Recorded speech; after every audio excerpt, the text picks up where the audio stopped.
friends, welcome to Coding Garden with CJ. Welcome to a variety show where we will be doing a variety of things. Look at all those drops. Welcome to the show. So I have a website, qa.coding.garden, where you, the viewer, can ask me questions and other people can vote on those questions. There are a ton of questions here already, so I can't really answer new questions, but what I'm going to do is I have highlighted a few of the questions that I plan to answer, and most likely I'll be able to get to more than just these, but for now, the plan is to first answer this question that came from Harsh to talk about how to create a proxy API to hide a third-party API token. For that, I do plan to use the Twitter API just to show how that would work, but I just had to apply for a developer account. They've changed the way they do things. I may not get approved by this stream, so you might have to find a different API. We can probably use like the YouTube API or something like that. But the main idea is to build a backend API that makes a request to some external API, but because it's a backend API, it's hiding your API keys. So we'll do that. There's a simple question from Rawl about what does it mean when people say there are breaking changes, and is migrating from a version to version a huge undertaking? So we'll talk about like semantic versioning and what that means. We'll try to find some examples. Xlenga asked about a way to see states created using useState. This is a React thing. For that, we'll show the React dev tools.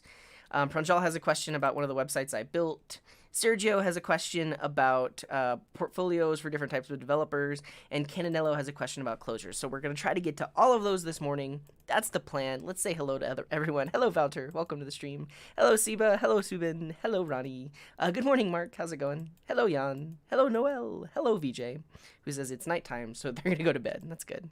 Hello, Nafto. Hello, Newmanker? Smile. That's not a command, but I'll allow it. Hello, Jimmy. I'm doing pretty good. I got some good rest last night. Ready to write some code. And hello, Usama. What's up, Doc? Divakar is saying, tell me terminal awesome for Windows like iTerm 2, which is you are using on your Mac. Yeah, so I use iTerm 2. I've never heard of terminal awesome. I guess that's a Windows thing, but that's cool. And hello, Nafto. Josh is saying you can use the Dark Sky API. That's pretty much immediate issuing. Okay, I'll take a look at that. And hello, Sergio. Hello, Ravindra. Welcome. Hello, Dope Boy Prax. What's up? Hello, Ashwin. Good morning, Nessie. Hello, Christian Weekman. It's been a while. Welcome. Good morning, Tyler. Thank you for the love. Much appreciated. And hello, Overlord. Hello, Destocto. Waves. Hello. Hello, Terminal Bash. Hello, Proxin. Xmetric says, I'm always here, but I haven't followed. That's okay. As long as you're here. Hello, the Doubler. Smash that follow button. Thank you, Xmetrics. Much appreciated. And hello, Chemisul. Welcome to the stream. And thanks for the follow, Xmetrics. Okay. Yeah, welcome, Sergio. Welcome. So, like I mentioned, we're going to try to call the Twitter API. I just feel the reason it took me a little bit long to get started is I literally just filled out an application to be a developer.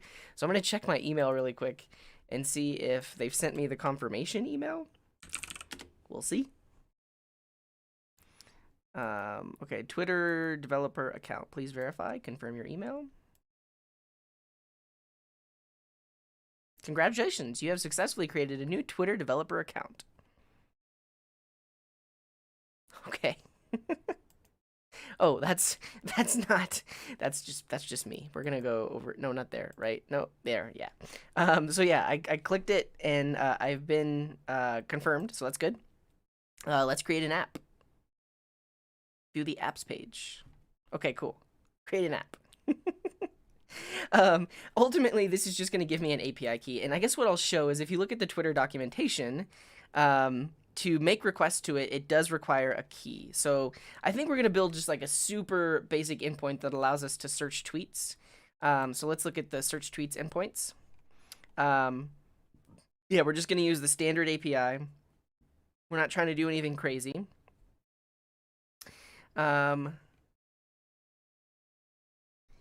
Yeah, it is no longer unauthenticated, and also they don't have.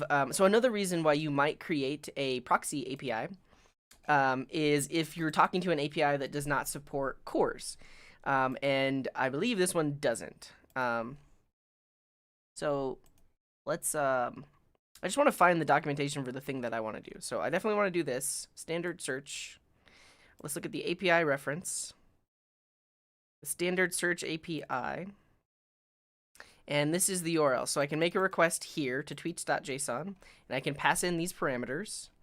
And this is an example request. So you're making a request to tweets.json. Your query is from Twitter dev. And you do have to pass your consumer key, your nonce, all this other stuff in the headers, ultimately to get back a response from the API. So basically what we're going to be doing is building a backend, like Express app, that will make this request for us and then respond with the result. So that's the plan. Okay, that's the plan. Hello, T-Mao. Welcome. A web dev junkie is saying, asking if I use Mixer for streaming to both. No, I use Docker Multistreamer.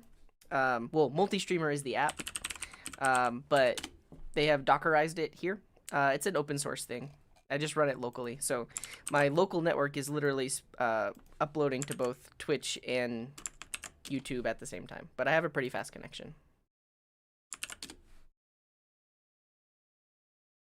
Yeah, Twitter definitely used to be simple. It's gotten very convoluted. I mean, as long as I've been using it, they've always required an API key, but yeah. Oh, a terminal like iTerm2 for Windows. Check out Commander. That's about the only one that I know. Any Windows devs out there can let me know. I think that's what it's called. Windows Terminal.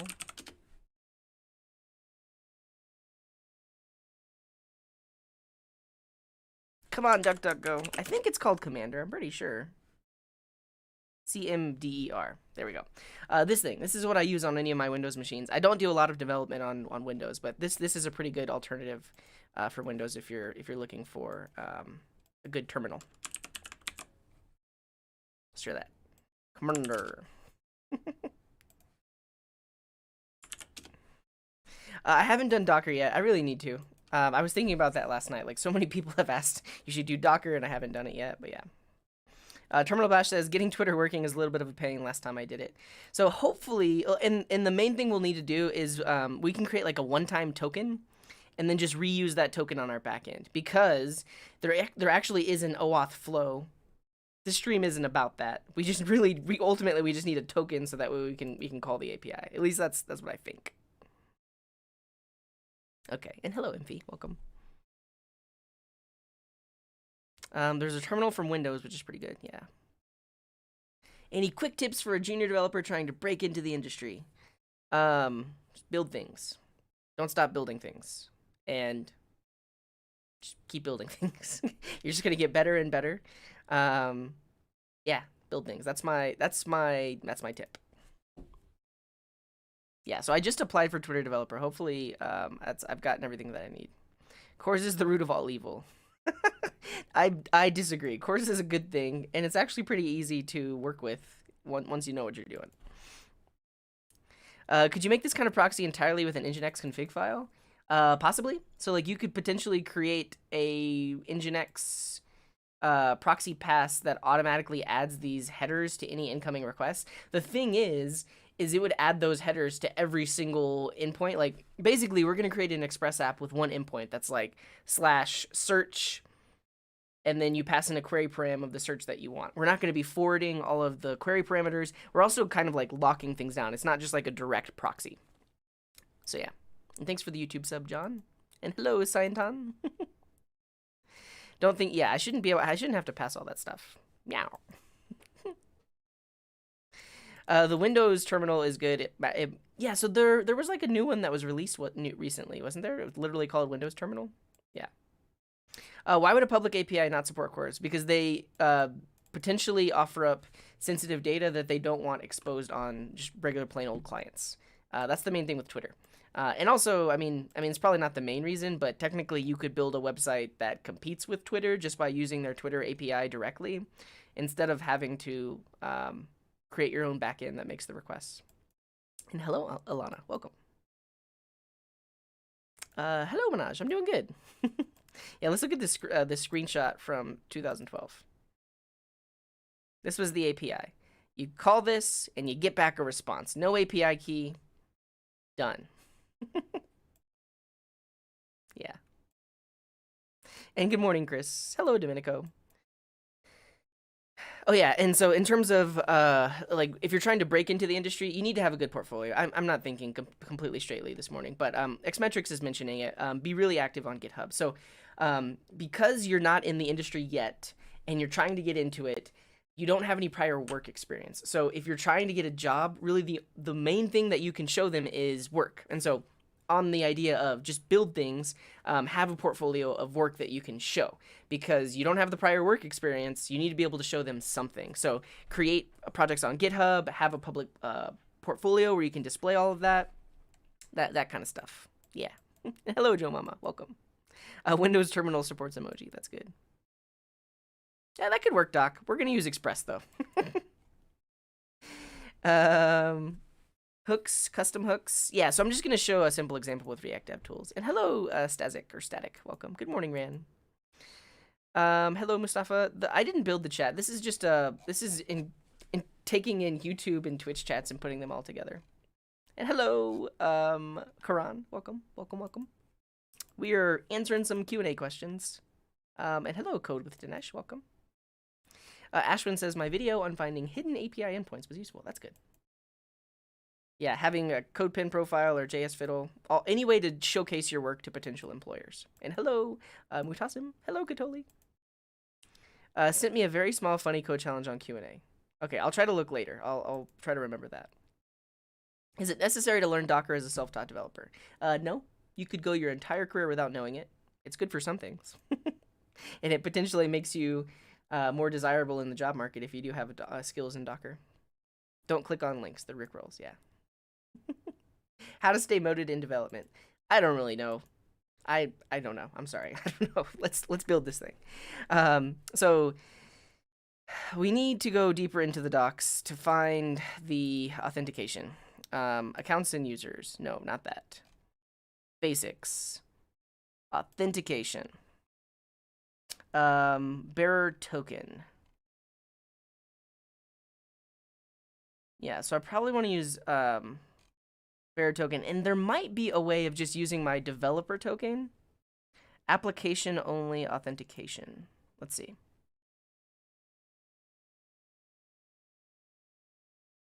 Yeah, and so this is actually what I want to do. So here's what we're going to do. We're going to create a basic app that we're going to make a backend that calls the Twitter API to get all the tweets for a given search term. Maybe we search for coding, maybe we search for coding garden, maybe we search for a hashtag or something like that. But we're only going to have one endpoint that calls the Twitter API. And with the Twitter API, you can do things on behalf of the user. So if you use the OAuth flow, you can create a tweet for a user or follow users or do different things on behalf of a user, but we don't want to do that in our specific application. We want it to be application only, meaning the requests aren't coming on behalf of the user, they're on behalf of the application. So this is what we want to do. And we will need to use a bearer token. Yeah. Yeah, and there's a whole step of basically taking your keys from your application and creating that token.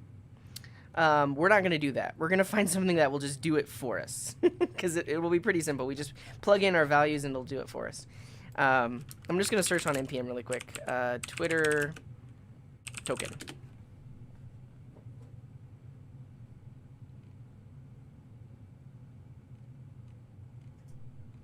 Get Twitter bearer token. Published 3 years ago, but you pass in your consumer key, your consumer secret, and then you get back a token. Let me just look at their GitHub repo and see what exactly it's doing. It was published 3 years ago, but it might still work. Let's see.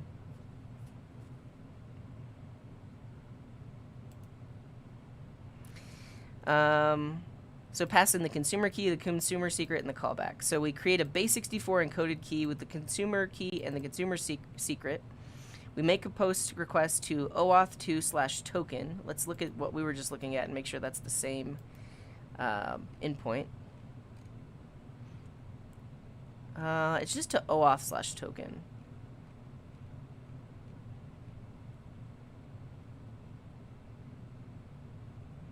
Yeah, OAuth2/token. So it does make the request there. And then we get the key. I'm going to try to use this. I mean, the code actually isn't that complicated, but I'm going to try to use it. Just like this package here. And let me catch up because I did miss a few chats.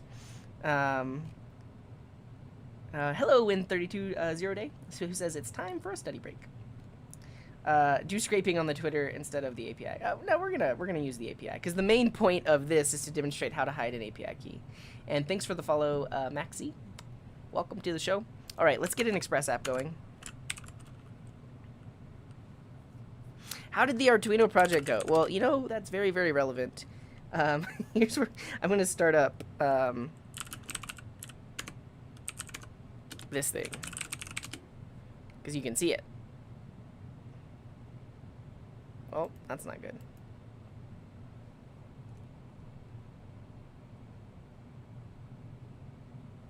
So there's that.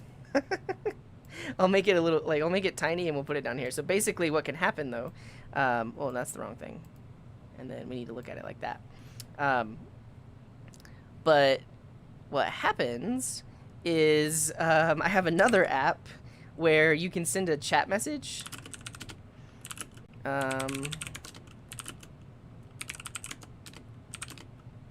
Oh, you know, I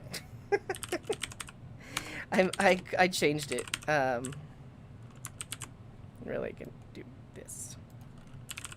I need to update it. Yeah, so that application isn't running yet. Let me get it going. So we got to do that. Get rid of that. Do all of this.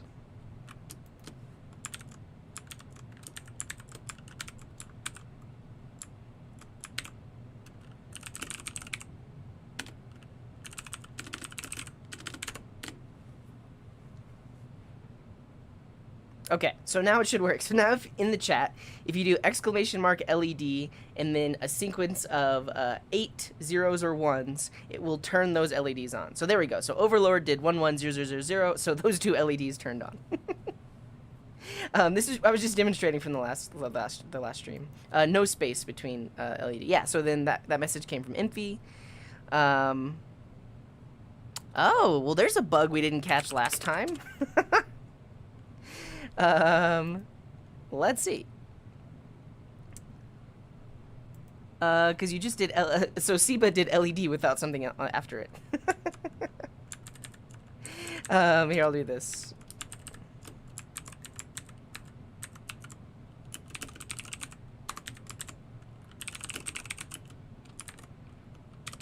It's broken right now. Yeah, something has to be after it. It is being, validated though. Wait, what? No, this can be like this.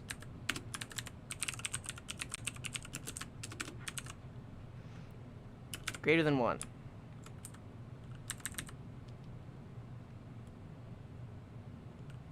Is less than or equal to 1.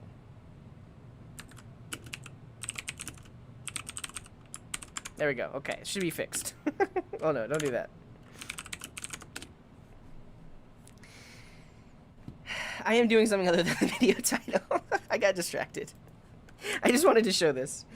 That's because then it would turn it all off, and I don't want that to happen. But it should be working now. Yeah. There we go. So terminal bash turned them all on. Okay, this is totally unrelated, but we need to go into the variety show, make it episode 2 folder. It only works with binary numbers.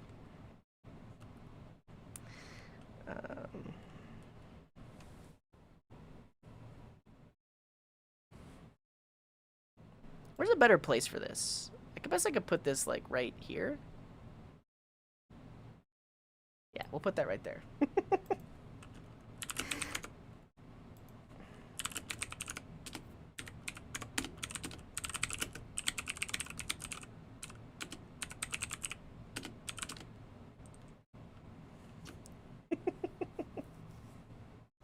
That's funny. You all are great. Great people. Okay, so let's close all of that. Now, I have a basic folder here, and hello, Ben Aaron Dummer, welcome. Did I miss any new chats? A lot of people are doing LED stuffs. Hello, Shaggy.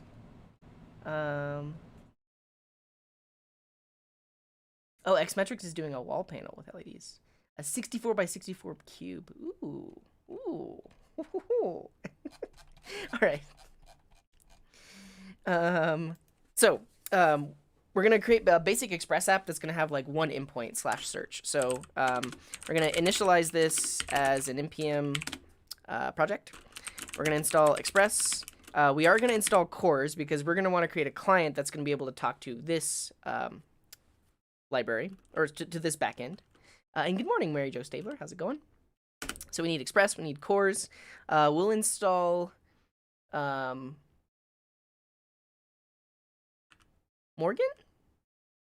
Winston? Morgan for easy logging.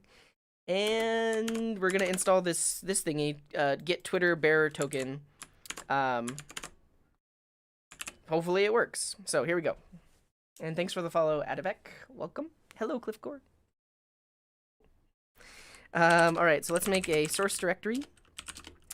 We'll open this up with VS Code. What's going on with those LEDs? So the LEDs that are here. On my last stream, I coded those up. So your message can have 8 bits on it, and if it has 8 bits, it'll change which LEDs are lit up. All zeros turns them all off, all ones turns them all on. Any mix in between will most likely do kind of what you expect.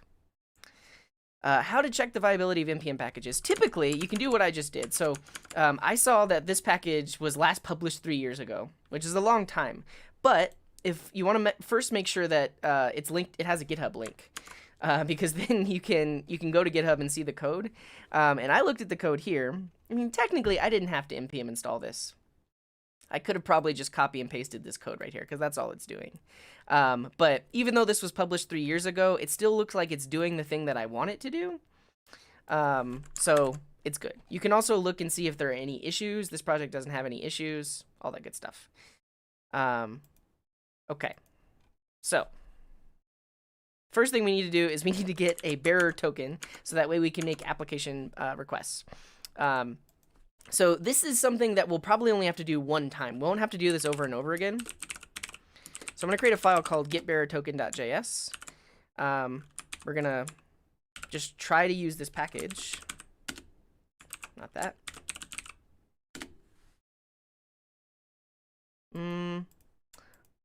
And we're also going to need .env. I totally forgot about this. So one of the main things about building a proxy like this is you want to hide your API keys on the back end. So I'm going to install a package called .env, which will allow me to create an environment variable file where I can hide things. So here's what I'm going to do. I'm going to create a .env file. In here, I'm going to create a variable like Twitter consumer key.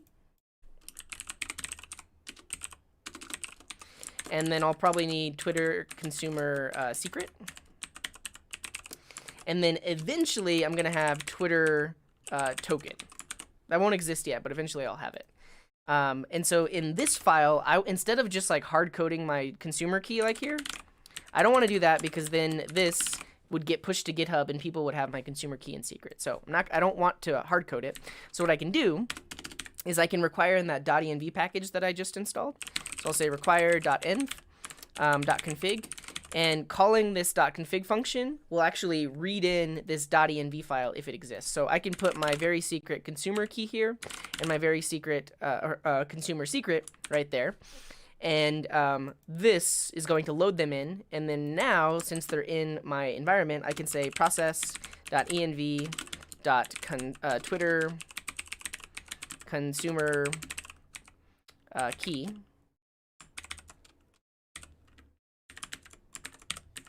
And then this is going to be very similar, process.env.Twitter consumer secret. Pass those two things in and should get back a token. This should totally fail because these are not valid consumer keys in secret, but let's just see what this code does. So let's try to run this file. We got probably back an error. Let's log the error. Unable to verify your credentials. Cool. So at least it's getting called. So what I'm going to do right now is I'm going to hide my screen, but I did install this extension called Cloak. Yeah, I'm going to see if it works. Hide secrets. Cloak. Somebody tweeted me on Twitter about this package, which should be able to... Okay, so now that it's hiding secrets... No, they're not hidden.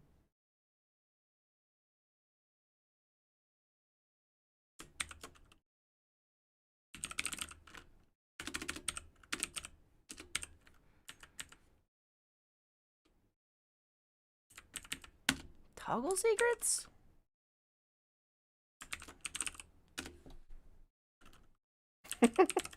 Secretly stealing all your secrets. Probably. Yeah, Cloak. Yeah, this was created by John Papa. Somebody tweeted it at me. But it hides and shows your secrets in environment files. Open a .env file. Type Cloak. Choose Cloak Hide Secrets. It didn't work. Oh, he's wrapping his in double quotes, though. Do I need to actually wrap these? I've never put double quotes in an env file. It should technically work.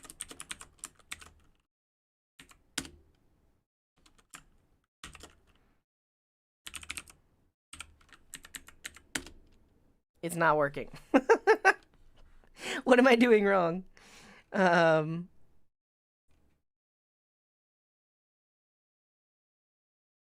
I shouldn't spend any time like trying to debug this because usually I just hide my .environment file anyways. Oh well, it didn't work.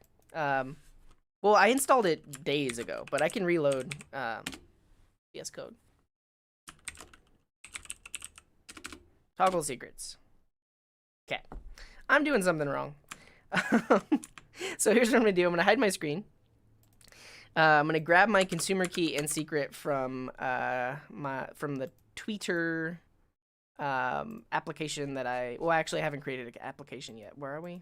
Here, I'll let you see this while I fill it out. App name, Coding Garden search. Search for Coding Garden related tweets. Website URL. Coding.garden.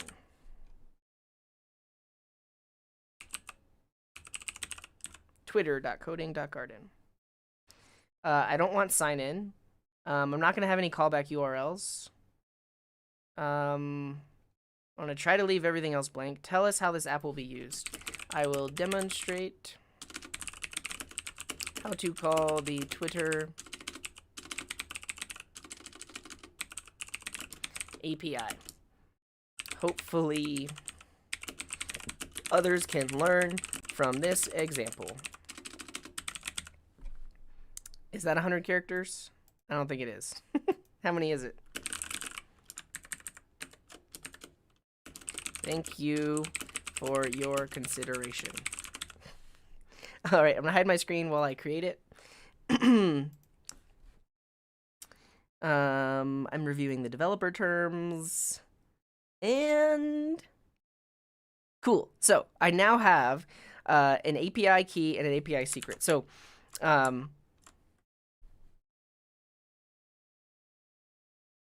interesting. But I'm going to take those two values that just got generated and put them in my .env file. So the API key is my consumer key, and then the API key secret is my consumer secret. So I put that in there. I know you can't see my screen. I don't want you to see my screen because then you could use my stuffs. And so now that I have that, I'm going to try to regenerate the bearer token and actually get one back. So that's good. So using that API key and secret and this code that I just wrote, I got back a bearer token. I'm now going to take that token and put it in my .env file. So you saw earlier that I created the Twitter token variable.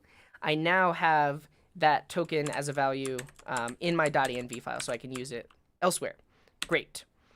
So API stuff is hidden. Here's what we're going to do. We're going to get our Express app going. So I can show, well, no, let me make sure I close my application settings. Yes. Okay. Here we go.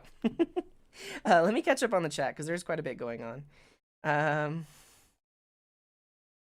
Do you always push your .env keys on GitHub? No. So your .env goes in your gitignore file, so that way your .env does not show up on GitHub. You don't; those are secret things. You don't want those to be on GitHub. People have written bots that search GitHub for secret stuff like that, and you absolutely don't want to push those things to GitHub, which is why we create that .env file. So we're going to ignore that file. In most node.js gitignore files, it's ignored by default. And then what I'll do is create a sample file. So I'll actually show you the sample file really quick. And hello, yes sir, welcome. Why do you type dot for .env? I think you'll type .net for some reason. Oh, when I typed it, yeah. Yeah, absolutely, we're gonna ignore it. And I'll demonstrate that really quick. So does Git ignore the .env by default? I'm too worried about put any my secret anywhere in my project folder. It doesn't. So let me hide my screen for just a second. I'll show you how all of this will work, and I'll push this to GitHub so you can see. Let me do this. So typically you don't have to do this, but what I like to do is create a sample file.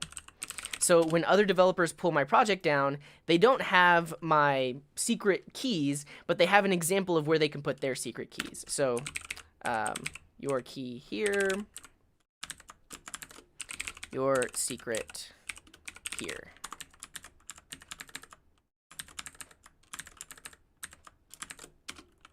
Your token here. Okay, I'll show my screen now.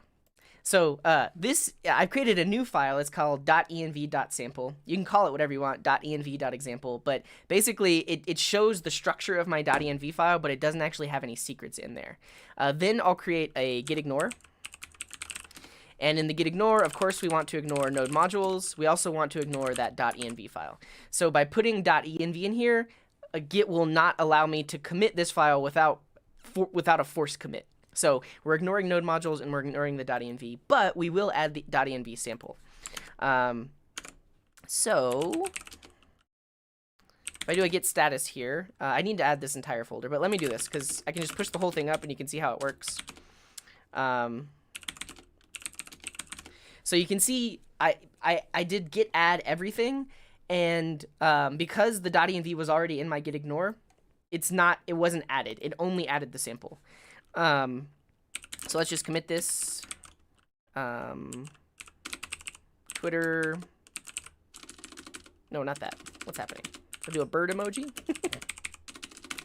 Twitter API initial example. And so I'll push that up.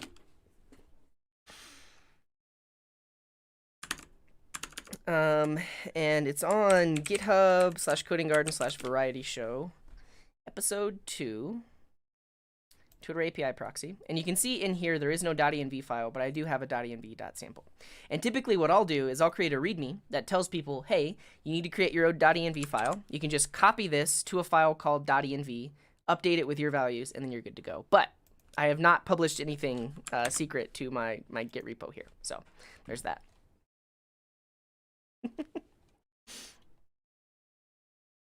Yeah, that plugin did not work out. Yep, so when Sergio is saying I generally set up a .env.sample, if you look at most backend repos on the GitHub Coding Garden, they have a sample env file, so other people can use those projects. So something like, well, that doesn't have any API keys. That doesn't have any API keys. Q&A does. So Q&A is actually a pretty big app. And if you go into my Q&A app and look at the server and then look at the it sample, there are a lot of tokens that you need. So you need a Google client, you need a Twitch client ID, a Discord client ID, a Patreon client ID. All of these things are secret. You would never want to push those to GitHub. But this sample file shows you what you need.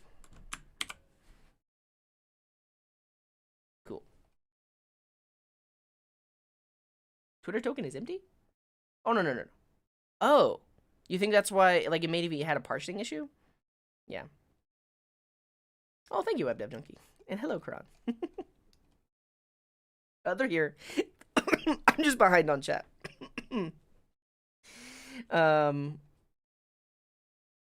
Yeah, and hello, man on the run. A spy emoji? And thanks for the Twitch follow, Jennings. So there's a lot going on. Right now, we're trying to just make a basic backend API that proxies a Twitter API request, just to show how those types of things, how you can create those types of things. There are other things happening, like the drop game, which, as you can see here, and then there are other things happening, like these LEDs here. Amount of times .env is that. Thank you, Jan. Jan will keep count because I've shown my keys on stream before. And good morning, Eternal Dev Coder. Welcome. Yeah, and so typically I use that package called gitignore. It adds a bunch of like common things. So you saw that my oh, I'm not showing, this is the sample file. But my gitignore is very basic. It just has node modules and .env in there. But I do have this gitignore package where you can tell it the type of your project, and it will generate a gitignore file.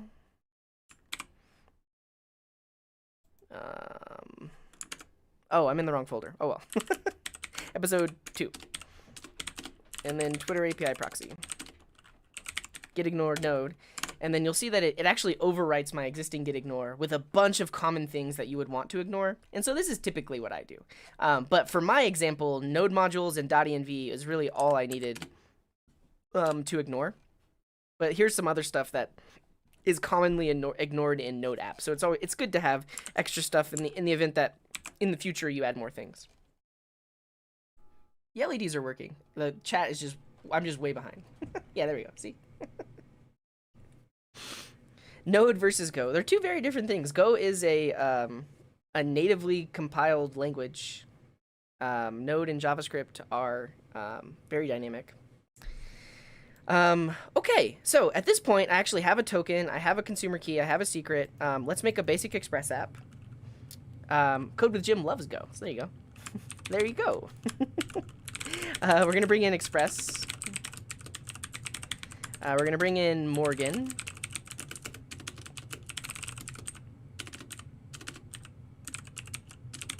And we're going to bring in cores. So we're going to create a basic Express app.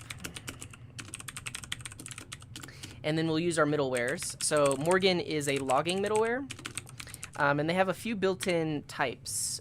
Common is very similar to like Nginx logging. So I'm going to go with the common type. And then for now, I'm just going to use the cores middleware with all the defaults. So any client will be able to make a request to this backend that I'm building. Yeah, and Infi is talking about volleyball. I think it was you that recommended volleyball like a year or two ago. So cores is a middleware for Express that will automatically add the access control allow origin headers to this API, so that any front end I build to talk to this API won't get cores error. So they'll be allowed to make a request here. Yeah, so right now I don't have hex commands, but you can just do 8 bits. 8 bits works. Technically, we convert those bits into an integer, and that's what gets sent, but 255 is the maximum value because we have 8 bits here. All right, we need a port. So I'll say process.env.port if it exists.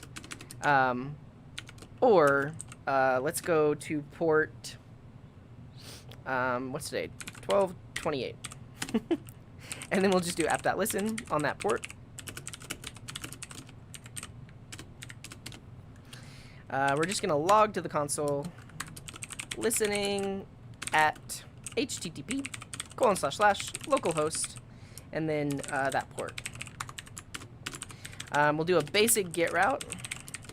So when you make a get request to the /route on this server, LED dance, that'd be a good one. Yeah, and you can't just pass an integer, so it still has to be 8 bits, but then it gets parsed. Yeah. And we're just going to have a basic message that comes back on the /route. So res.json, a message that says, hello, world. Okay, so while I'm thinking about this, we're going to install as a dev dependency nodemon, so that way things will automatically restart. How many ports are available on a computer? It's an entire range of ports. I don't know what it is, but there is an answer to that question. And just real quick, I'm going to add some scripts. So I'm going to have my dev script, which calls nodemon with source/index.js. And we'll also add a start script that just says node. Cool. Now let's start it up. npm run dev. We have a server listening at 12:28. And if we go there, we get back hello world. Very good. So there we go. Sergio has it. The 65,535. A 16-bit number. Thank you, Doc. And Sergio. But it has a... there's like a range of valid values, though. Because like certain ports are restricted ports. Well, I guess if you have super user privileges, you can use any port anyways. But yeah. Okay, so we have an API. Now let's try to call this search endpoint using the key that we generated. For that, though, we do need to make a request on the back end, and for that, I'm just going to use node fetch. I didn't install that yet. We could use Axios. Really, you just need any library that can make requests from node.js. So I'm going to use node fetch. And I like it because it's very similar to Node, which works in the browser. Start that back up.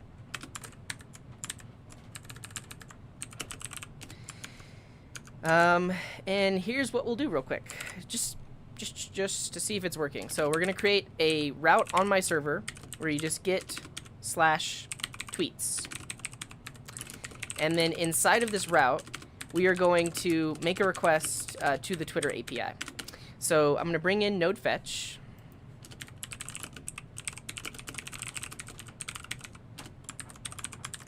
And then inside of here, we can make the request. And I can make this an async function just so we can do async await. So we'll say response is fetch with some Twitter URL.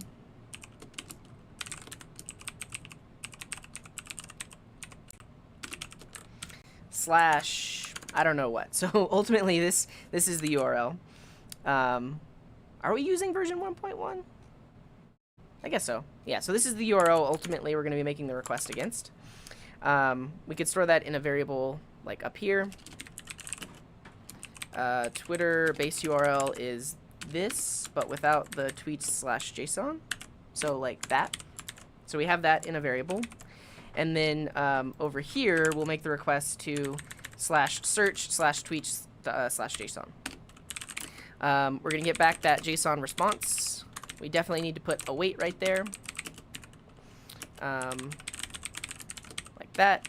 And then for now, I'm just going to forward back that response to whoever made the request. So now that I have this endpoint /tweets, I should be able to request that from my backend. So if we request /tweets, that doesn't exist, /tweets, bad authentication data. Cool. So we're making the request, but we're not actually using that token that I generated. So at this point is where I would bring in my .env. So in this file right here, we can require in our .env and then say config, just like we did in that other file, but now we're not using that file anymore. That file was like a one-time thing to give us back the token.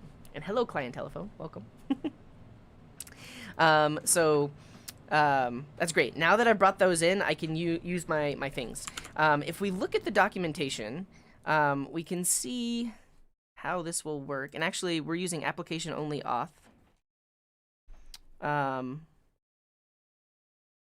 So now that we have a token, we need to create a I believe a header with authorization bearer, and then pass in that value. So for this fetch request, we're going to pass in some options. We're going to say headers, and then we need our authorization header, and then we need our bearer token, and then right here is where we're going to say, we're going to use that environment variable. So process.env.Twitter token. So this is the thing that I generated earlier. And now it might work.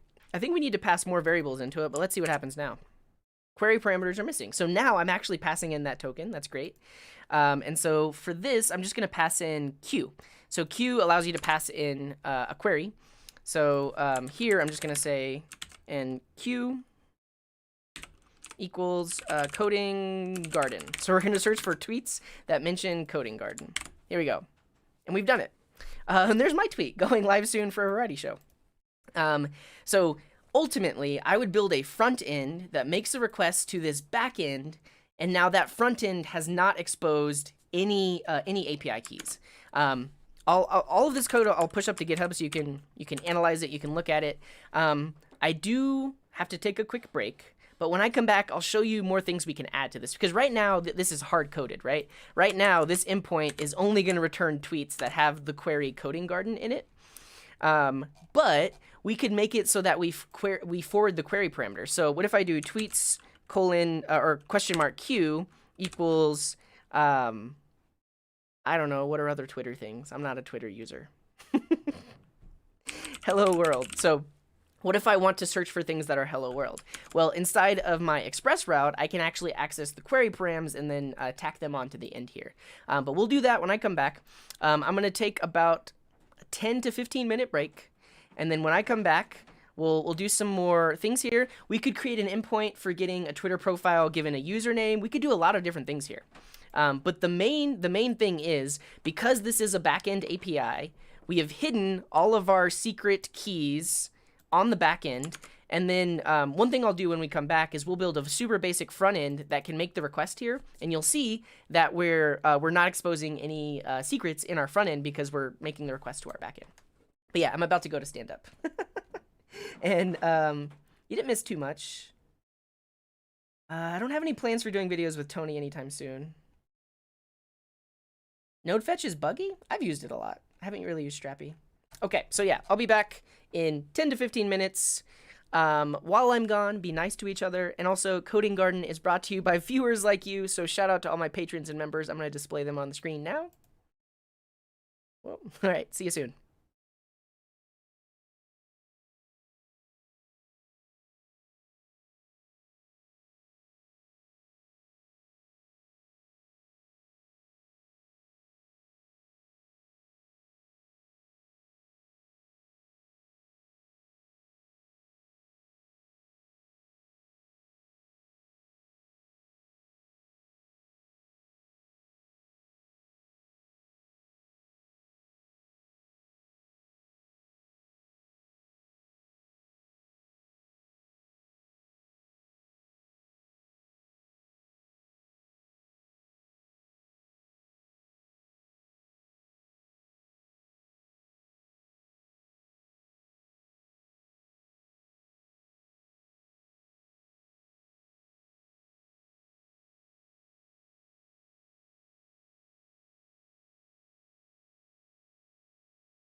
Hello. Hello, hello, hello, friends. Welcome back. Well, welcome back to me. I don't know. We're back. And, yeah, hello, Ed. Welcome. You haven't missed much. We've made a basic Twitter API that we made a basic backend express API that calls the Twitter API. What we're about to do is add query params and a few separate endpoints to make things more dynamic, and then we'll build a basic front end for it just to show how it's working. Let's count up on the LED starting from 1. Nice, yeah, so let's binary counting. 1 is 1, 1 0 is 2, 1 1 is 3, 1 0 0 is 4. 1 0 1 is 5, 1 1 0 is 6. That's great. Yeah, great work, everyone. Great work. Did I miss anything else? All right. Okay, so this is not secret keys. We have a sample file, but we have our basic endpoint here. So we make a request to /tweets, and right now we just hard-coded the query coding garden. So what I want to do is I want to be able to take in a query and then use that in the API request. So here's what I can do. I am going to destructure the query from the request. So rec.query is in Express. It's how you access the query string of the incoming request. So now that we have query over here, instead of hard coding it to coding garden, I can say query.queue or coding garden. So and this will be a string. So if there was no query, then just use coding garden. And actually, I'm going to do a little bit of validation because I don't want them to just pass anything in the query queue. Let's create a variable called queue. And so I'll say queue, if query.queue is a string, well, yeah. It should be a string, but we're just going to make sure. So if type of query.queue is a string, and query.queue .trim .length is a thing, then we're just going to do like a simple ternary validation thing, then use query.queue. Otherwise, use coding garden. Like that. Okay. So we're just validating that it's a string. We're validating that they actually put something in it. It's not just like an empty space. And so actually we should do query.queue.trim like that. And so now we then pass in that queue value to this. Okay, so if I make this request with nothing, it should default to using the search term coding garden. Great. But if I say queue equals Bob, now it'll search for tweets that have the word Bob in them. So that's good. So that's awesome. We can really pass in anything we want here. Let's search for Alka. Not the results I was looking for, but still we get back some results. So ultimately, we could create a front end that uses this backend endpoint and just changes the query parameter to be able to search for tweets. Someone mentioned earlier that they would like to be able to get user profile information. Let's find an endpoint for that. Accounts and users, Bob. User profile images and banners. Follow, search, and get users. I want to get a user. So get users / lookup, most likely. Let's look at the API reference. Users lookup. Returns fully hydrated user objects for up to 100 users per request. So you do this endpoint, which is, it's not the search endpoint, it's the users lookup endpoint. And then you must pass in a screen name. So this is a comma-separated list of screen names. Up to 100 are allowed. Cool. So let's just make a separate endpoint for looking up users. So we have app.get /tweets. I'm going to create another endpoint. That's app.get /user. And actually, I'm gonna make it so that we will only give you back one user. So user /username is the request.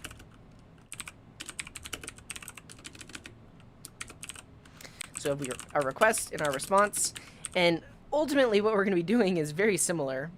So I'm just going to copy and paste this. What would make sense is to create like a separate file with all of our Twitter API requests, and then we could reuse that. There also are NPM packages that just do all of this work for us. We really would just have to pass in our token. But for now, I think more code is better, just to demonstrate what we're doing here. And so in this case, we're not accessing the query, we're accessing the params. And then from the params, we're accessing the username. So rec.params.username will give us access to the thing in the URL here. So we just have the username. Well, we want that. So we just have the username variable. And now we'll make the request to users/lookup.json. Oh, did I close VS Code? No, I didn't. Okay. So you can see here we're doing search/tweets.json. But in this case, I'm going to do /users/lookup. And we're not passing in Q, we're passing in screen name. So we'll say screen name equals username. So we're going to grab the username from the URL. We're going to pass that into the request. We use our same Twitter token, and then we should get back a response. We could pass include entities. We're not going to do that, but this should do it. So now, if we go to users/coding_garden, which is my account, that doesn't work because I called it user. So let's do /user/coding_garden. And now we get back an object that describes that user with all that good stuff. Hello, Mr. Waffles. Welcome. Hey, so the main point of showing all of this is how to hide your API keys. So this example can be repurposed for really any API that you're trying to contact and use in your application where you would want to hide your tokens or your secrets. That's the main reason I'm doing this. We're not really building anything special. It's just the idea that Twitter has an API, and ultimately we wouldn't want to expose our Twitter token in the front end code. So we're building this back end, and then we can build a front end that talks to this back end. But this same example can be used with any other API that requires a token or other secrets. Cool. So we can get a user. I think, is it Alka Design? That's the wrong one. Is it Alka? No. What's Alka's Twitter? Someone give me some Twitter usernames. We can look them up. I'm interfacing with it directly. Yeah, so I did mention you could there's like a Twitter API module on npm, but what I'm doing is I am just making a request using fetch to the Twitter API. So yeah, let's try DeepSense6. That's Canonello. Let's check them out. Cool. You'll notice that we're getting back an array. So what I think I'll do is, because we're only allowing one user, though technically you probably could do this with a comma. I don't want to allow this. I want my endpoint to only return one user, because if I put commas in there, then I believe we'll get back both. Yeah, we got back two. So here's what I want to do. Let's just make this a let. And then I'll say username equals username.split on commas. So just in case they put any weird characters in there or like a comma, and then just grab the first one. So I only ever want to get one user. I don't want to request multiple users. And then we could say if array.isArray JSON, then really we just want to say res.json at 0, meaning only return that one user. Else we'll return the whole thing, which is potentially like the error object. So now, did I break something? Let's see. Oh, no. Here we go. Yeah, and so now it only returns that first user. It got rid of all the extra stuff. And if I look for Coding Garden, it has that. And if I look for Alka, we get back an error response, which is cool. Let's try just Web TV. There you go. From Dallas, Texas, just your general techno file.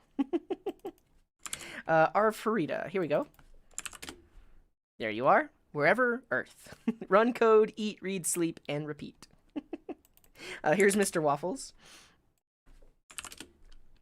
Didn't work. And hello, Park. Welcome. Oh, did I spell it wrong? Oh, there's no K in there. Not Hank, just Han. There we go. I don't think Alka has, it's like it may be alka.tv or something like that. Cool. So we have these endpoints. Now we could build a basic front end that calls this backend. For the sake of time, I don't think I'm going to build a front end that does this, but ultimately, I would build a front end that just makes the request to localhost 1228. And then when I deploy this thing, my front end would make the request to wherever my deployed application is. And the main thing is, now my front end code doesn't have any keys inside of it, right? My front end code is just calling this API, and this API is able to hide the keys because it is backend code. And so we're using this .env package, which reads in our .env. I'm not going to show the real .env, but we can see the sample has like these values in it. And that way these aren't exposed on GitHub either. So I think that calls it for that. Does anyone want to see anything else with this example before I move on to answering some other questions? Let me know. Can we find the refresh token lifespan? Most likely it's going to be in their documentation. But yeah.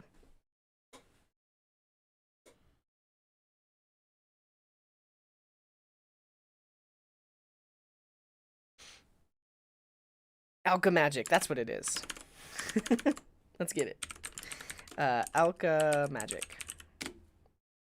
Nice. Node fetch implements the fetch API, which is exposed in the browser, but it allows you to use it in Node, which is why I like it. And then Axios is like a full-fledged request library. Axios does a lot more than just node fetch, because like with node fetch, you'll notice if we get an error for someone that's not found, this is actually a 200 response, but it didn't error out. And you'll notice also in my code, I don't have any try catches. I should probably add some try catches in the event that something goes wrong. I should look to see if response.ok, and really I could, instead of doing this is array thing, let's do this. I'll say if response .ok, then grab the thing at 0, because I know that it is, if it was an OK response, then it should be an array. Otherwise, I could do something like res.status 500, because there was a server error, and then respond. So in this case, this should have given us a 500 response, because it couldn't find it. Or probably like a 404 response. So now we get back a 404 because that user wasn't found. But yeah. Am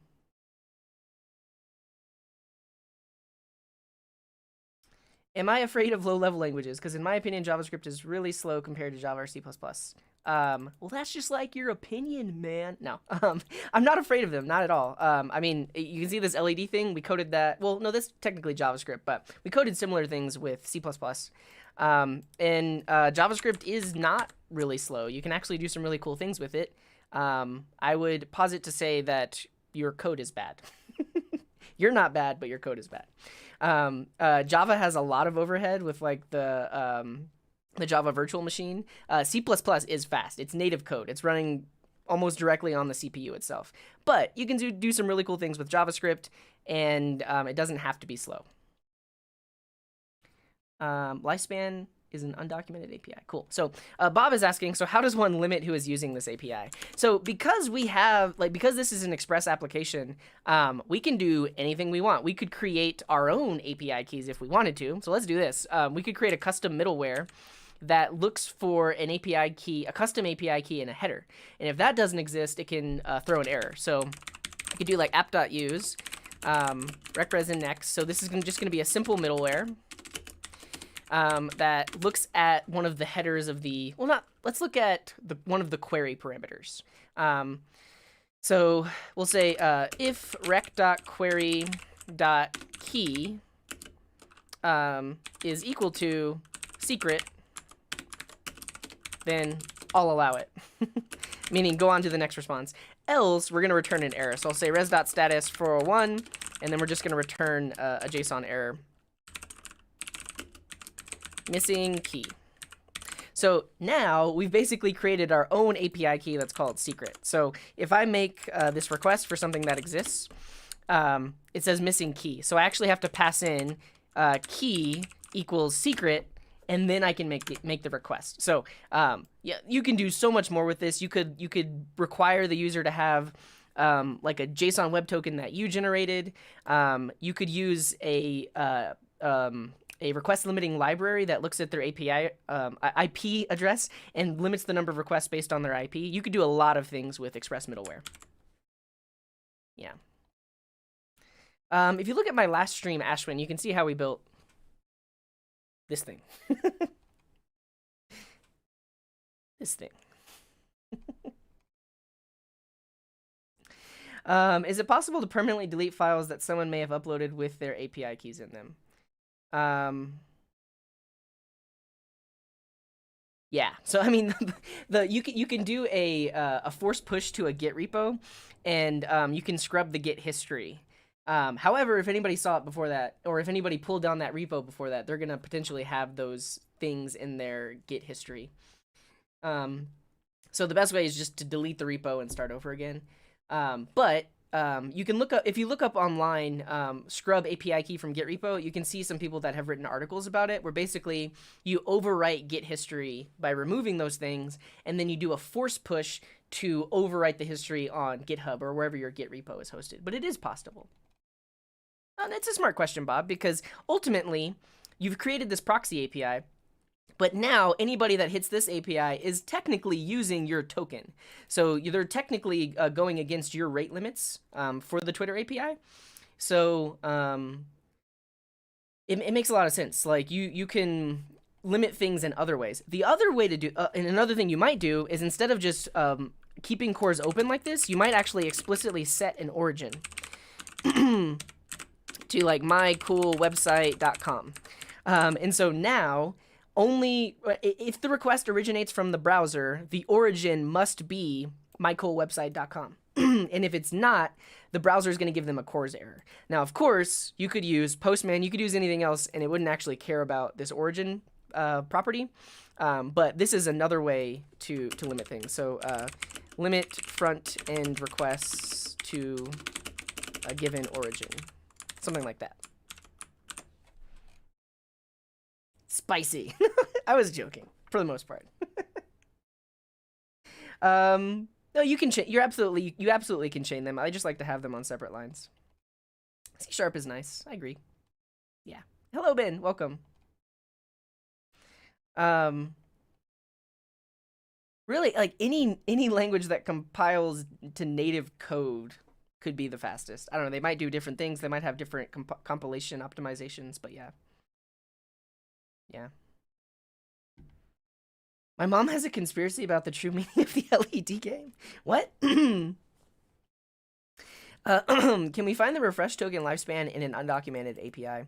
Possibly. So some APIs will set headers that say expires in or requests left. So you could look at the headers to see if it tells you how many requests you have left or when it expires. Yeah.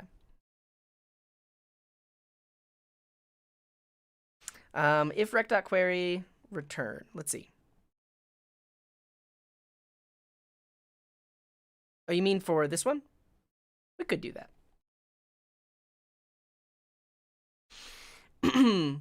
For generating API keys, I would. I don't know the best practices for this, but you might use something like a GUID, a global unique identifier, because you're mostly guaranteed that those are going to be unique. The other thing is you want to make sure that when you're generating a new API key, it doesn't collide with some API key you've generated before. And this possibly could do that.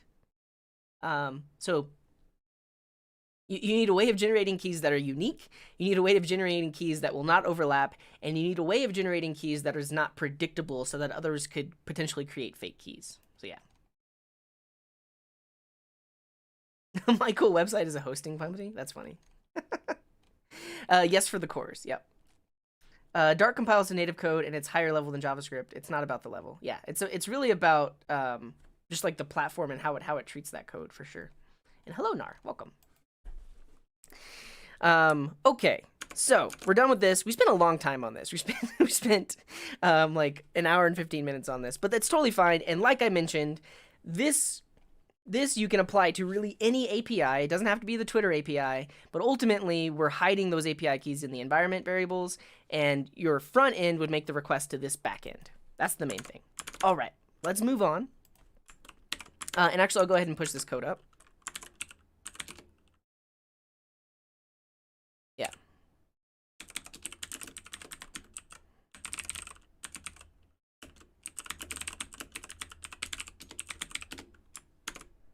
Cool. Thank you, client telephone. What is this, Ben? What are you sending me?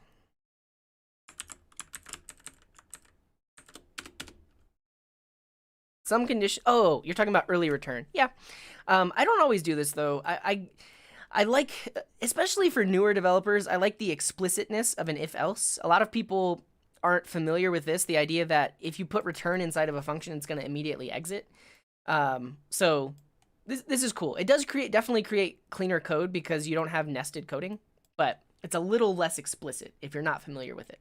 But I do like it. I agree. Do I have vids on JavaScript this? A couple of morning teas ago, I talked about this. Let me see if I can find it. If you search for a video, I think it has call, apply, and bind in the this one. Call, apply, and bind. This video will tell you about this.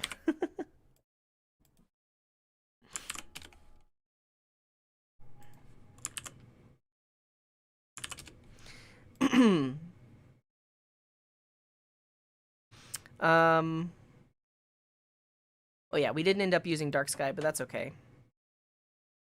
And we'll look at the Q&A website. So this question initially was asked by Harsh. We built a simple API, but like I said, it can be applied to any API, not just the Twitter API. So we're done with that one. This should be a pretty quick answer. So this one comes from Rawl, which says, what is meant when people say there are breaking changes? And is migrating from version to version a huge undertaking usually? Let's find an example. So I'm actually just gonna look at the Vue.js library and see if we can find in their releases something that mentions a breaking change. So we'll look at the Vue library. Look at releases.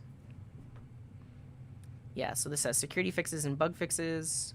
Bug fixes, usually in the release log for a well-known project that does good releases. They'll actually say if there was a breaking change. AngularJS to Angular 2, that was just a complete rewrite. That was not a breaking change. That was just a separate library, essentially. Performance enhancements, bug fixes. But one thing I'll talk about really quick is this idea of semantic versioning. So typically when breaking changes are introduced, that has to do with the version number that they change it to. So let's look up semver, or semantic versioning. And this basically describes how you can version your software.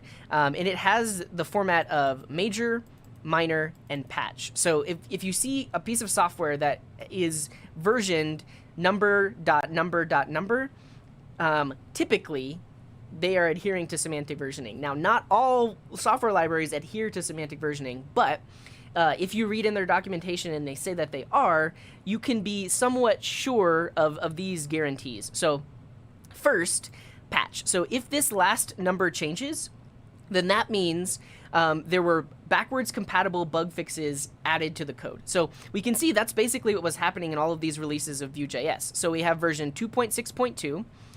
It has improvements and bug fixes. And then version 2.6.3 has bug fixes.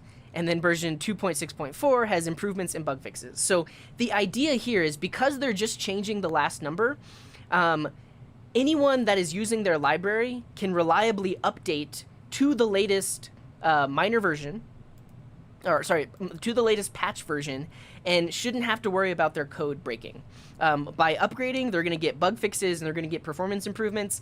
And because Vue.js adheres to semantic versioning, they should not have to worry about their code base breaking if they upgrade from version 2.6.3 to version 2.6.4. And we can see all of the latest releases of Vue.js, bugs, all that good stuff. And the number just keeps going up. It's not limited to a single digit. It can be any number of digits in any section here. But the patch means backwards compatible bug fixes, meaning you can get the latest version. It's not going to break your existing code that's using that library. And then minor is you've added functionality that is in a backwards compatible manner. So if this second number ever changes, then that means there are new features, like potentially new functions that you can call or new things that you can do, but the existing code you've written will still work. So let's try to find a minor version bump. Yeah, so we should see it here because this is version 2.6 macros when that was released. We saw that there were some beta releases, but here we go. So version 2.5.22, this was the last patch version within the 2.5 branch. And it had bug fixes. And then they knew that they wanted to introduce some new features, so they bumped the minor version. So they bumped this section here. And so 2.522, and then if you look at 2.6 beta, look at all of these features that were added. So this is new functionality that's not going to break or it shouldn't break existing code, but it adds new features that you can use inside of Vue.js. And so Vue uses beta tags to be able to try these things, to allow users to try these things out before the official release. But then we can see, like beta 3 introduced features, beta 2 introduced features, and then finally, the version 2.6 release has all of the features of all of the betas, performance improvements, and bug fixes. So the idea being this second number changed because they introduced new features. And then you finally have the major version. So the major version, or this number here, will change when you are making incompatible API changes, meaning you're changing your library so that if other people were to download this version, their code could potentially break if you're using functions if they are using functions that don't exist anymore, or they're using functions where you change the name of that function. So yeah, and it's not necessarily, I guess it's not necessarily version control, but it is a way of labeling your software so that other people can use it reliably.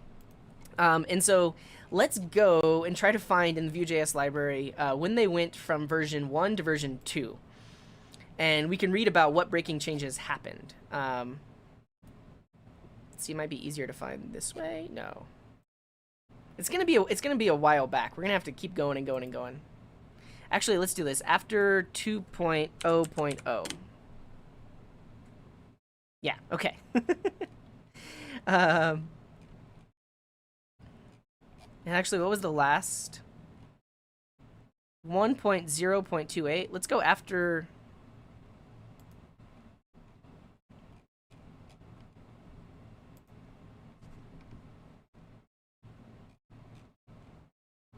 Breaking changes. Cool. So this is what I want to see. So certain releases actually introduce breaking changes. And we can show an example of those. But let me just try to find one.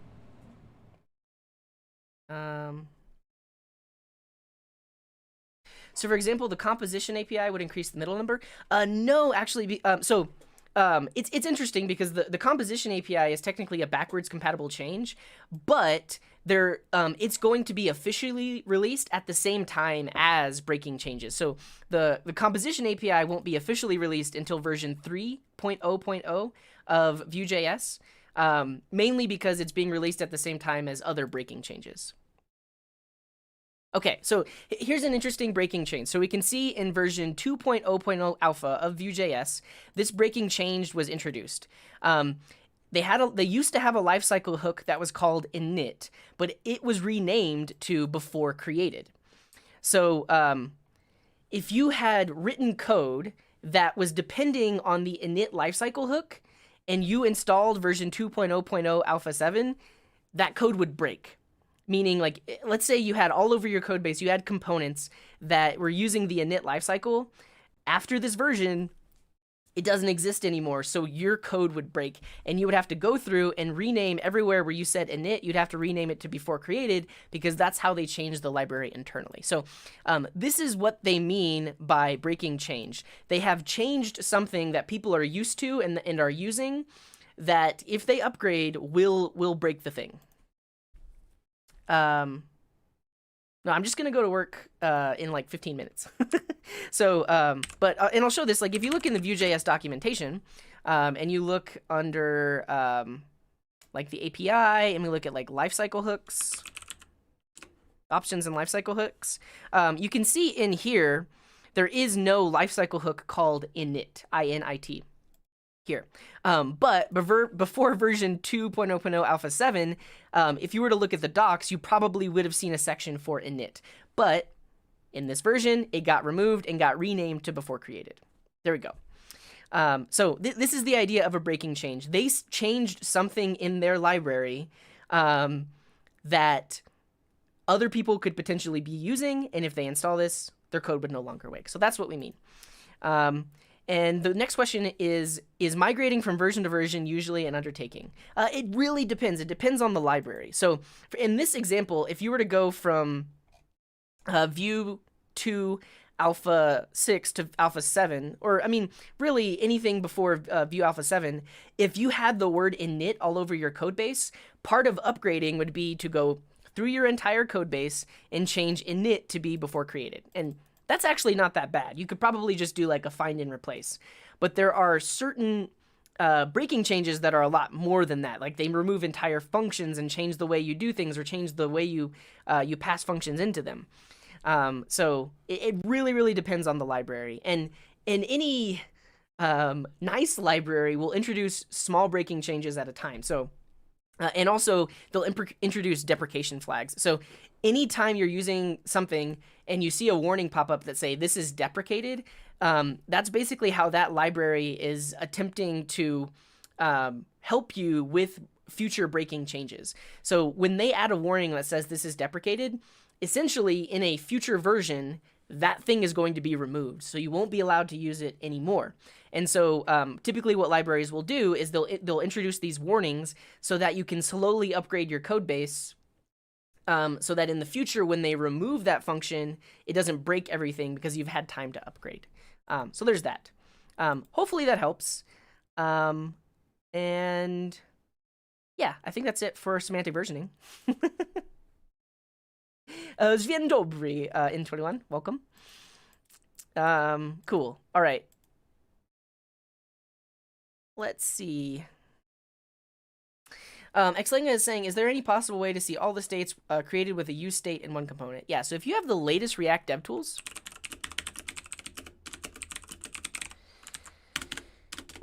they recently introduced the use state. Oh, not that. Well, hello, Google.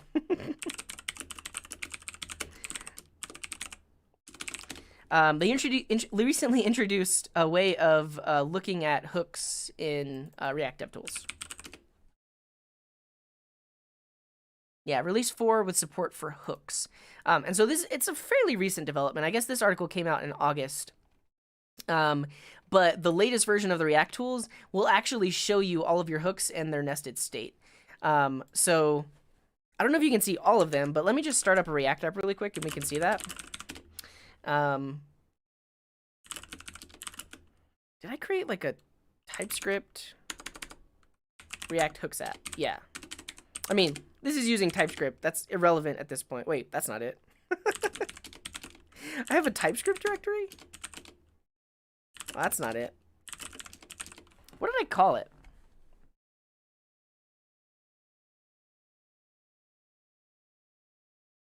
React.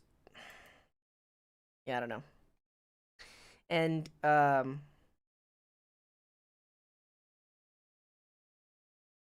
yeah, I definitely need to add replies. That's very true. And hello, Alka. Welcome. Does anyone remember what the name of that folder was when I created that React TypeScript app? I gotta find it. Okay, React TypeScript guestbook.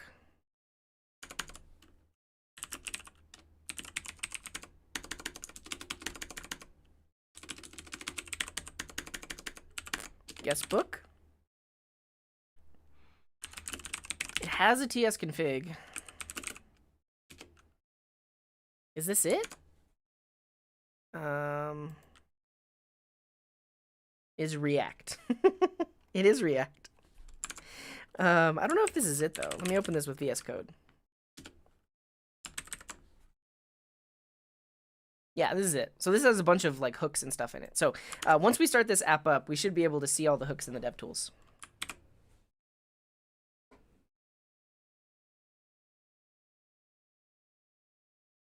We haven't talked about closures yet. I'll try to do that in a very quick example because I do have to go in about 8 minutes.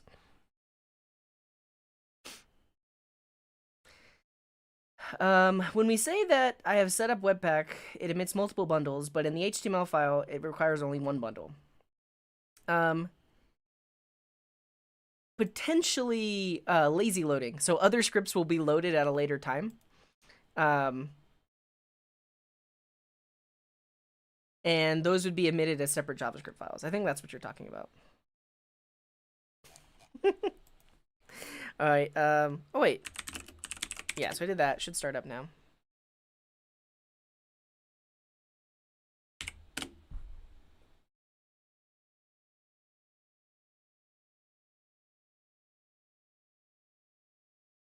No React, only Node. This is a React application. So I'm not building it from scratch, but I'm specifically trying to answer this question, which was, is there a way to see all states within with created use state in one component? So now that we have this React app up, I'll pull up the DevTools and we can see. Wait, do I have a back? Oh, there's supposed to be a back end. Oh well, we should still be able to see it. So if we look at the React DevTools for components, and see a lot is going on here. But let's just look at app. We can see there's an anonymous hook. There's a hook that gives us back the context that's for like style sheets. And then other things like that. But if we go deeper, like let's go into, I think this form might have, yeah, the guestbook entry form. Yeah, it has a store action hooks. This gives us the actions to our easy peasy store. We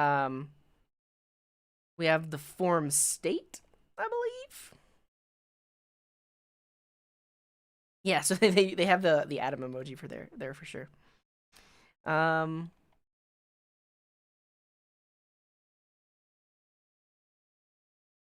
I think is the main thing. This is actually like somewhat confusing though, because there's quite a bit going on here. And if we look at the code for this particular component, like the entry form, guestbook entry form, is it using useState? Let me see if I'm using useState anywhere in here. Am I not? Oh, it could be because I'm using like a library that's using useState under the hood. Let's see though.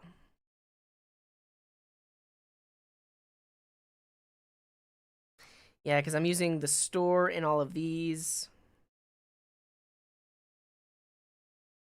Cool. All right. I don't have a good answer for this. I'm just going to say that. I can research it a bit more. I won't archive this question, but you possibly could do some kind of like introspection to see like what components are using use state and list that out separately as like your own logging tool. And there's probably a better way, but I don't really know it. So we're going to skip that one.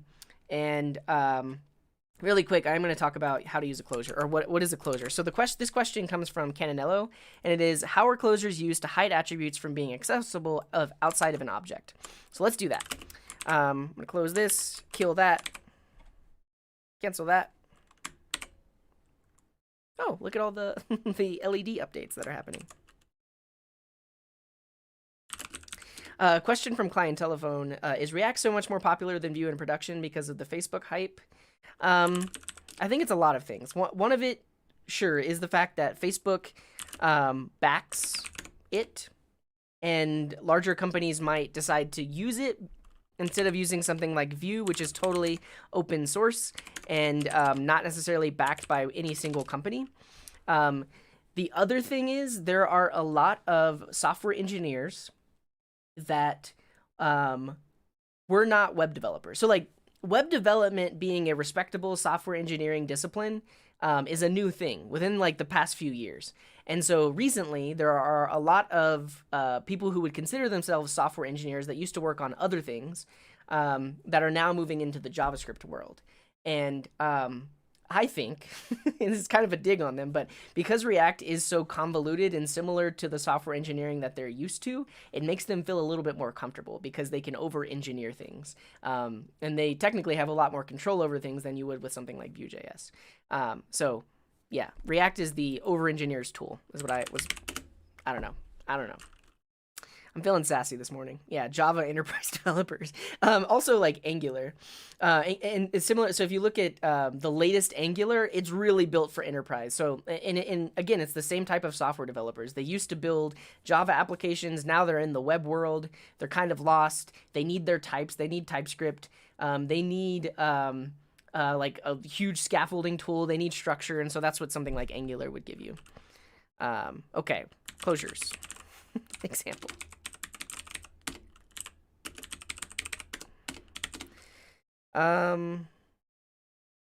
Cool. All right, let's get this going. Mahidra is not able to install Prisma. What is, I don't know what Prisma is. Yeah, I don't know how to help you, Mahidra. Okay, so we're going to show right here the revealing module pattern. And this is the idea that you can create a function that hides variables. And this will basically show you like a closure. So we have something like we'll have a function. We'll call it create person. And then we pass in the name. And then let's do this. We'll pass in the first name and the last name. And then inside of this function, we could create like a full name, and that's going to be something like first name space last name, like that. And then this create person function is going to return an object that has a few functions on it. So we could really call these like getters, but we could have a function that's like get name. And then this is really just a simple function. Well, let's call this get first name. And then really this just returns first name. And then similarly, we have another function that's exposed that is get last name.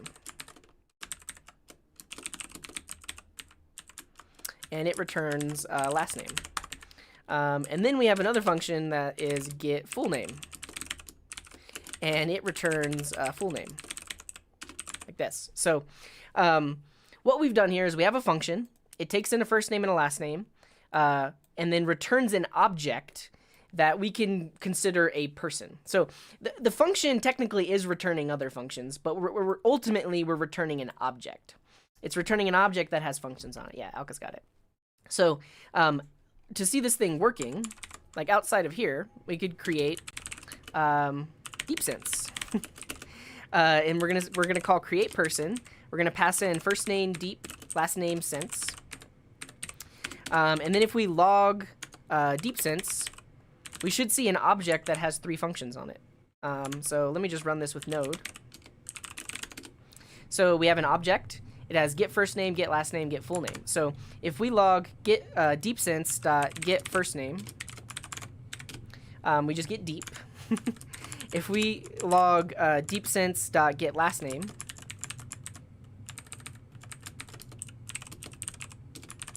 you should see sense. And then if we log the full name, we should see deep sense. Cool. So where are the closures happening in this example? In this scenario, first name, last name, and full name are all not accessible outside of this function, right? So I call this create person, and I get back deep sense.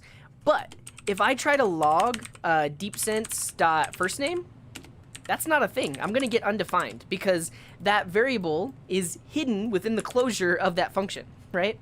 I can't directly access first name. If I do this, I get undefined. I also can't, I mean, I technically could set the property if I wanted to, but it's not the original one that got passed in. It's just something completely and totally different. So the closure here is the idea that these three variables, first name, last name, and full name, are closed over by the scope of this function, but they stick around because later on I can invoke get first name, and I actually do get back the first name. So first name still exists, but it exists in the closure scope. And what I've done here is I've kind of created like private variables in JavaScript, right? So there is no way of modifying first name or last name. I can only call these functions which give me access to them. So this is known as the revealing module pattern, but it's basically using closures to hide variables so that they can't be modified by the outside world. So we can do this like that. And what I'll show really quick is when we debug this, later on when this function executes, we're going to see something in the debugger called the closure scope. But yeah, Win32.0day is saying, it's like one of the basics of OOP.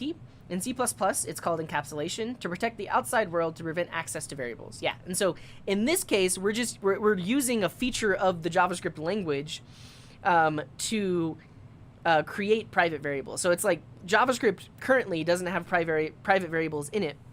It's going to be added soonish, probably like next year. But right now it doesn't. And so to get private variables, you would just use the fact that it has closures. But okay, I'm going to run this with the debugger, with Node. And what we'll see...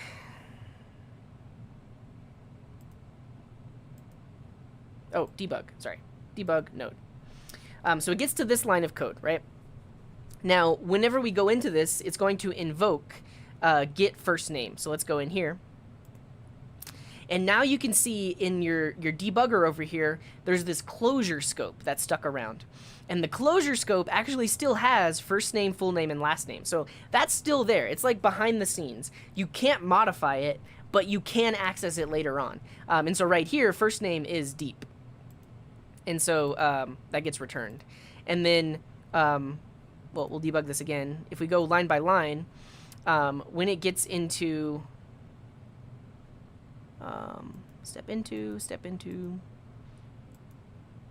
Wait, why is it erroring?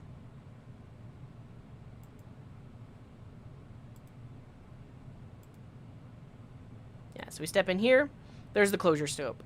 If we step out of it, you can see that the closure scope goes away, at least in the variables that we have access to, because at this point we're now in the module scope. So out here we don't have access to that closure.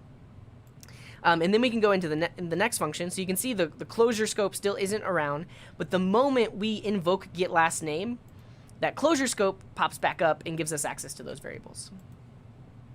Closure is Google's internal JavaScript library. It's a different thing.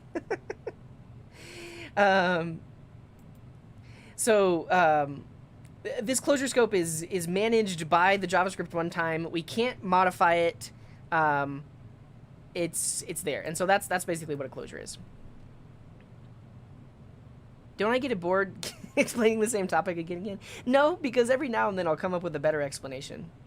When would you use private variables? So, like Win32.0 mentioned, when you're doing like object-oriented programming, you might want to create basically a wrapper around some complex task, and you may not want to expose all of your variables to the outside world. You really want to simplify things. So you create this function. In this case, it's a simple example, but like create person, and it's hidden all of these variables.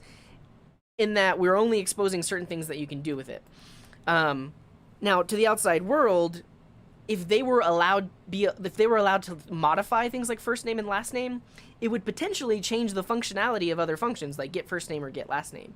And that increased the cost of change, right? Because in the future, if the outside world is able to modify all of your your properties, and you need to change how something works, now you have to change your code everywhere. Whereas if you just exposed a single function that hides all the nitty-gritty details, in the future, you can just change the internal logic and the internal representation, and the outside world stays the same. So it's one of the benefits of private variables, but yeah. Man on the Run is mentioning scopes property contains these variables in every function. You can do console.dir in the function to see it. Let's do it.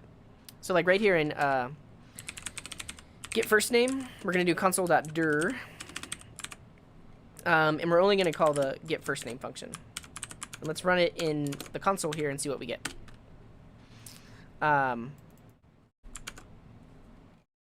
Undefined. So this may not work in node.js. It might work in the browser.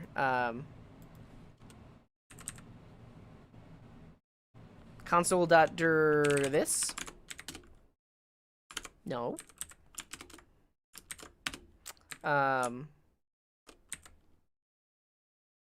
Yeah, if we ran this in the browser, there's definitely a possibility that we would see the scopes property. Let me do this. I'm gonna add a debugger attribute, and I'm just gonna copy and paste this to run in the browser really quick. So new tab, DevTools, go. All right, so we are here. If we look in our scopes and watch, we can see that the closure exists here. Right now, console.dir returns nothing. I'm not sure what you mean by that. Does this work similarly in classes? Yeah, in classes, though, you would be adding properties to your class, though. And those properties, if they're put on the instance, they are accessible to the outside world. But you can create getters and setters, which can hide them. And ultimately, it's syntactic sugar in that it's hiding the fact that it's really just using closures behind the scenes. But yeah. If I add set first name to the list, does the value change when I invoke any other function? No. So, I mean, we can do that, though. So we can say set first name. And then I could say, let's call this new value. And I could say first name equals new value. So I've basically overwritten the value that got passed in earlier. And so later on, when this gets invoked, it's still going to be using this variable in that closure scope. But because when this function executed, it can modify that closure scope, it changes it. So if we say get first name, we should see deep. And then if we set first name to makes, and then if we call get full name, we should see makes sense. Oh, it doesn't. It could be that we actually need to define these variables out here, like inner first name. Let's see.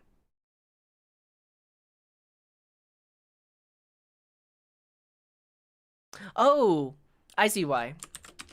We need to update full name. So technically, get full name should really just return this. That's why that didn't work, because this had the initial value with the initial first name value, and that's never going to run again. But if we do this should actually work, because now every time we call get full name, it gets the latest value of first name. Yep. I think with TypeScript you get optional chaining by default, but I don't know about regular create React app. Some way to search the auto-generated captions on YouTube so people can search for keywords in your videos.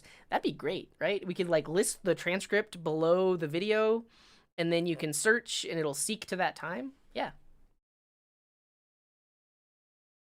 If you keep attained to a library or framework, you most likely won't have to worry much with closures and hoisting. Yeah, I agree. Console.dir create person. Oh, to like log the function itself?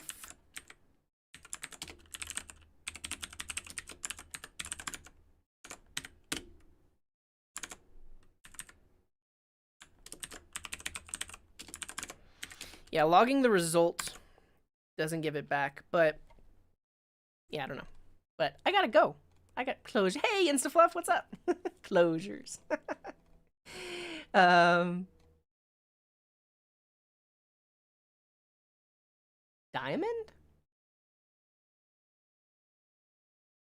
Yeah. I once thought I knew JavaScript until I saw a really advanced JavaScript lecture. Yeah, definitely check out videos by Kyle Simpson to really feel like you know nothing about JavaScript. But at the same time, learn a ton. Yeah. how does the get and set function decorator help? So technically, like your get and set functions could potentially return variables that aren't instance properties, which would technically make them private variables. So yeah. Or no, like keywords. I think he was mentioning like on my specific coding garden videos, because YouTube does do a transcript of all the stuff that I say. But yeah. So last name is accessible through deepsense.lastname. No, it's not. So if I do deepsense.lastname, we will get undefined. And let's just log that, because ultimately the object that we get back only has these properties. These properties are functions, right? And it has those, but it does not have these properties. Yeah, so because it's not in the return, it's not there. If I log deepsense.lastname, totally undefined. Now, technically, because the way JavaScript works, we could set it. Like from the outside world, we could set deepsense.lastname, but it's not what you think. It's just actually adding a new property, but it's not modifying the closure scope. So if I say last name equals lat, and then we log it, technically it still gets set. But if we say get last name, we're still going to get back sense, because that's using the closure variable. It's not using the property that we added to the object, which are two different things, and potentially a topic for a future video. But yeah. JavaScript, I agree, InstaFluff. JavaScript is awesome. I didn't plan on doing that Acid Spark. I might do that in the future. But yeah, anybody that's joining, you can see my little, there's my finger, but the LEDs that we built last time. And if you do exclamation mark LED and a sequence of 8 digits, zeros or ones, it'll change it. Yeah, so you can see Alka did that one. And good morning, ATD. JS is the greatest. InstaFluff says, once a JavaScript naysayer, now turned extreme fan. Yeah. I missed the part where you move it inside the return scope. Yeah, so I move that there. Oh, now Alka's using TypeScript for everything? You're welcome, Nafto. Yeah, 2s will not work. They must be 1s or 0s, and you need a space between the command. Okay, but I gotta go. Gotta go to work. Thanks, everyone, for hanging out with us. This was fun. We got to talk about the Twitter API and API proxies. We did get to talk about closures. I didn't get to these questions, so next time. No worries, InstaFluff. But yeah, let's do a raid. Let's see who's online. Oh, thank you, InstaFluff. Twitch, yeah. You're welcome, Ninja Turtle. Thanks for hanging out with us. So if you're watching on YouTube, head on over to twitch.tv/codinggarden. We're gonna do a good old-fashioned raid. Let's see who's live. Oh, see you later, Bob. Enjoy that English class.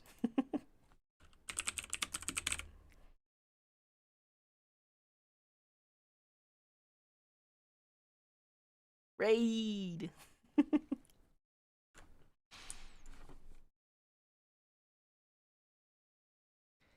A video on Webpack with TypeScript. I did one on React, but Poetic is something that Mahidra mentioned the other day. Let's see.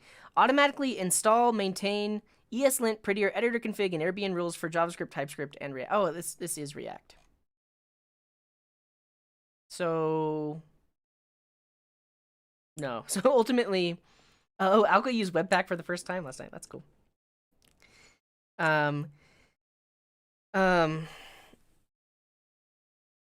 don't know. You might, instead of using Webpack, you might actually check out Parcel or Rollup. Those are like, well, Rollup, it takes a little bit of config, but if you check out Parcel, it's like 0 config. That might help out. Smashed into an existing grunt build system, yeah. ATD says, I really want to share the hardware stream you did with NoOpCat. I think she'd think it was cool. Oh, thanks, ATD. I don't know. It was a very basic stream. We talked about just the basics of Arduino, and there's a lot of things that I don't know or even know the terminology for, but we did our best. Cursor is better than Webpack. Okay. Infi says hi, Instafluff, from YouTube. Sergio is mentioning that their project that they submitted to the seedling school thing, this has TypeScript with Webpack in it. I think you did the Pokemon game, didn't you, Sergio? I don't know. I gotta go though. Let's find somebody to raid. Yeah, I'll talk about ask about Webpack on this page. There are a lot of questions, but we'll get to it eventually. And I can definitely talk about Webpack. All right, who are we gonna raid? Vue and Elixir. Oh, that looks interesting.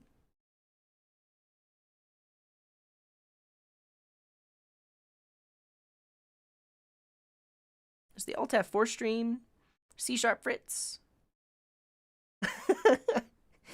Yeah, I think it's with a Z. But Bob says we should make it so that every time I get a follow, is it with an S? I should get tased.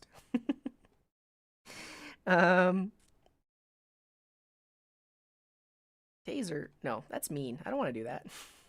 That would hurt. New dev environment. Let's see who's on the live coders team.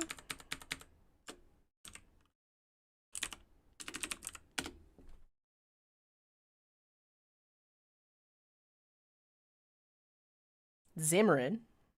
That's cool. Brian Lagunas is working on a Prism template pack. Code Rushed. We've rated them before. They work on a Dungeons and Dragons game. It's pretty cool. And Tutor Elixir, which is not live. Well, what do we do? What do we do? I need some help. What do we do? We could just raid C# Fritz. Raise your hand if you want to go to C# Fritz.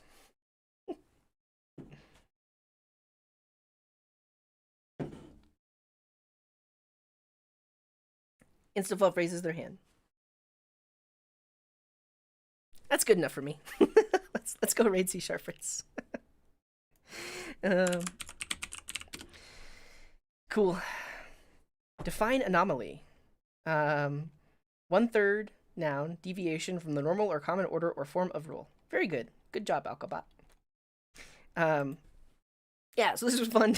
When am I going to be live again? Oh, actually, I'll mention this right now. So I just got a message from Rabbitworks JavaScript. So they are a YouTube channel, and they've been watching the Coding Garden for a long time. There you go. Rabbitworks JavaScript. You have to be careful with just searching for Rabbitworks because it becomes Rabbit-twerks. You'll get some weird results. But Rabbitworks has been following the channel for a long time, and on Thursday, most likely, I'm going to call into his stream and help him with a cores issue and do some pair programming and like a code review. Rabbit-twerks. So tune in for that. And tomorrow night, I'll most likely do Code Katas. So yeah, stick around for all that. Thanks everyone for watching. This was super fun. Yeah, I think that's it. Can we get a few more LED commands before we go? I might do a 1Q. I'm feeling better, so I might do a 1Q Code Wars Kata tomorrow. There we go. All the LEDs are on. All right. All right, everyone. Wherever you are in the world, have a wonderful morning, afternoon, evening, or night. And until next time, here's this.